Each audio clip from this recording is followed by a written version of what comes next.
Most false confessions, at least after someone's arrested, are coerced. There's some element of coercion. As far as I can tell, there's no coercion at all with Richard Allen. You could push particular emotional pressure points and make him snap, you know? Into anger, or to confession? No, into a confession and into an emotional breakdown. Because here's the thing, if I can make you emotionally break down, I can make you agree to anything. If anything, I can convince you that you have done something that you haven't actually done. Right, it's not law enforcement being overly harsh or cruel with him, trying to get him to confess. It's clear that he's volunteering this information. Let me ask you, the timing of the confessions has been important to me. And so you got an individual who's taken to prison, and he's in confinement by himself. He's got this dependency on his wife specifically, I believe, and now he's separated from her. He's in a situation that he's not familiar with, that he's lost, and he's also lost his, I'll say, lifeline, I guess, for lack of better words. He also, in the process, tells his family that he finds Jesus, so he finds something to lean on, something to rely on, and he starts to read the Bible, and in my opinion, he realizes that part of giving yourself to Jesus is repenting your sins, or at least admitting your sins. Tell me about what your thoughts are about the timing of the confessions happen after those things.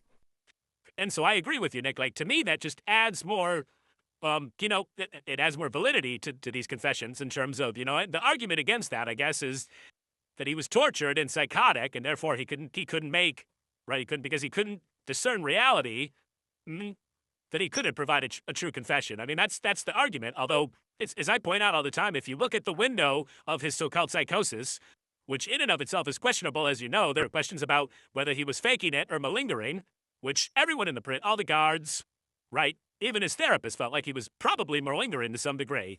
So let's put that aside, though. That's the other argument. But it's important for people to know that his psychosis occurred during a very limited window.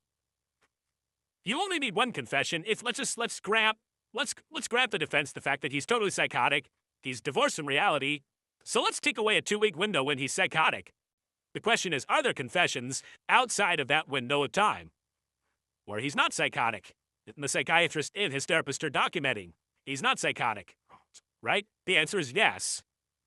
He's confessing over a period of well over a year, right? He's confessing outside of that psychotic window. That's the thing I don't understand. Like, people keep saying, well, he was psychotic. Well, no, he wasn't.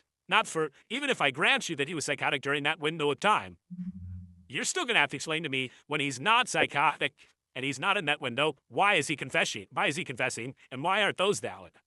Right?